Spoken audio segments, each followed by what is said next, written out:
नमस्कार दोस्तों और मेरे प्यारे बच्चों, आपको एक और विक्रम बेताल की कहानी में सुना रहा हूँ। सुनिए। जब विक्रम उस पेड़ के पास आया तो उसने बेताल को यथास्थान और यथास्थिति में लटके पाया।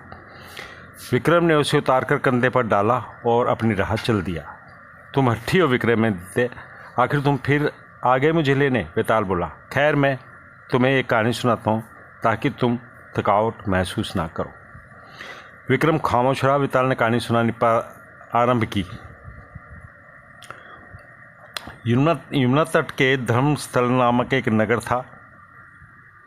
वहाँ केशव नाम का एक ब्राह्मण रहता था जो बड़ा ज्ञानी, ध्यानी और तपस्वी था।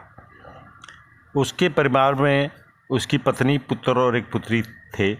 पुत्र और पुत्री दोनों ही जवान हो चुके थे। अंततः ब्राह्मण परिवार को पुत्री के विवाह की चिंता सताने लगी। पुत्री का नाम मधुमालती था। वह बड़ी रूपवती थी और गुणवती भी थी।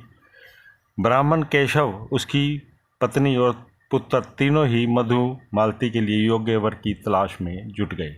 एक दिन केशव एक यजमान के यहाँ गया हुआ था।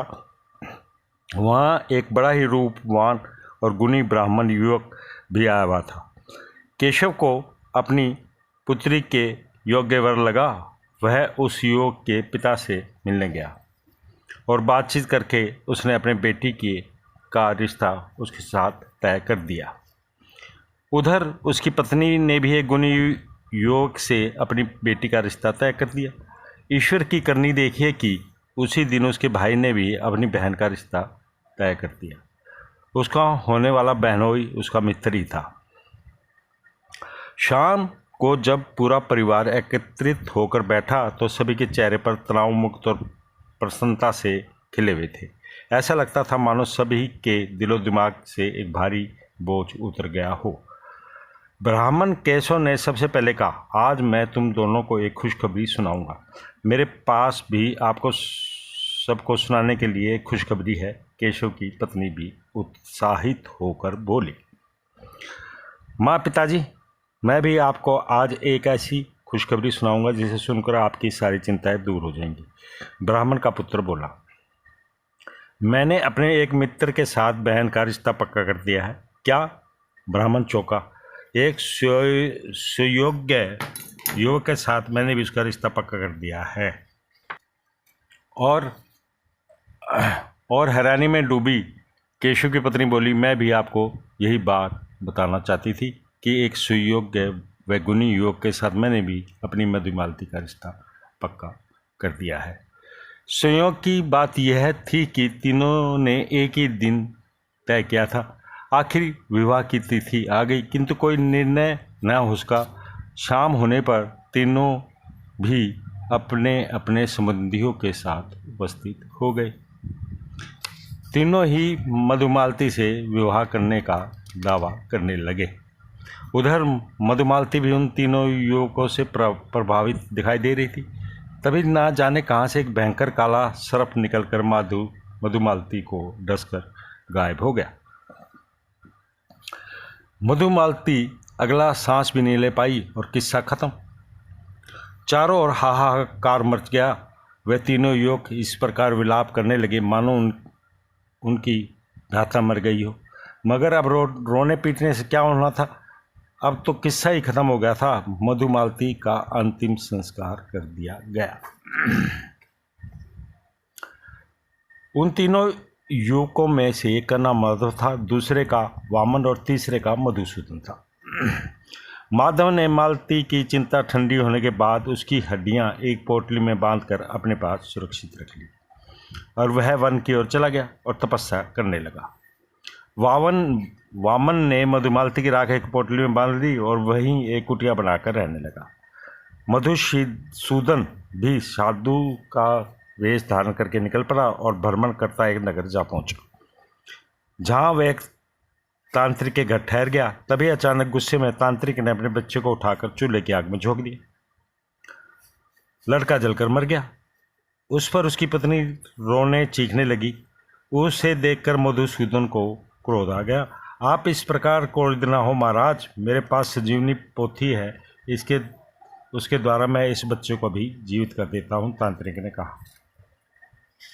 संजीवनी पोथी? मधुसूदन चौंका। हाँ महाराज, तांत्रिक ने कहा, मैं भी आपको चमत्कार करके दिखाता हूँ।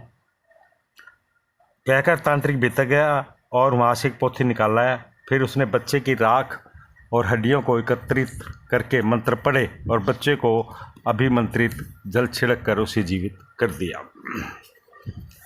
यह चमत्कार देखकर मधुसूदन आश्चर्यचकित रह गया। मधुसूदन के मन में पाप आ गया। उसने सोचा कि वे किसी प्रकार इस पोथी को ले जाकर अपनी मधुमालती को जीवित कर लेगा। उसी रात उसने मौका देखकर वह पोथी हथियाली और सवेरा होने से पहले ही वहाँ से रफू चक्कर हो गया। वह जंगल में उस स्थान पर पहुंचा जहाँ माधव नामक युवक मधुमालती की अस्थियां लेकर अपनी कुटीर में बैठा तपस्या में लीन था। उसने उसे पूरी बात बताई कि किस प्रकार मधुमालती को जीवित किया जा सकता है। फिर उन्होंने आपस में सहमत होकर वामन को खोज निकाला, जिसके पास मधुमालती की चिता की राख थी। तीनों युवकों ने आपस में मंत्रणा करके मधुमालती को जीवित करने का निश्चय कर लिया। उस समय उनमें से किसी के मन में भी यह विचार न उभरा कि जीवित होने के बाद मधुमालती पर किसका अधिकार होगा। तीनों ने मिलकर पहले उसकी अस्थियां जोड़ी, फिर उन अस्थियों पर राख डाली। सबसे अंत में मधुसूदन ने संजीवनी पोथी के माध्यम से उसे जीवित कर दिया। मधुमालती जीवित हो गई। इस बार उसका रूप लावण्य पहले से भी अधिक सुंदर था। अब तीनों ही उस पर अपनी पत्नी होने का दावा करने लगे।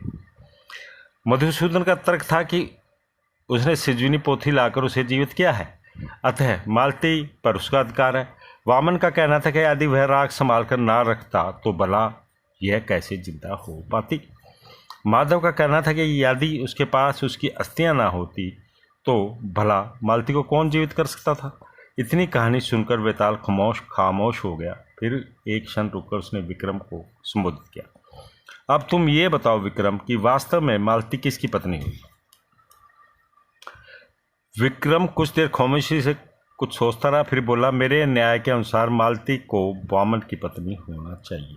कैसे? उत्सुकता से वेताल ने पूछा।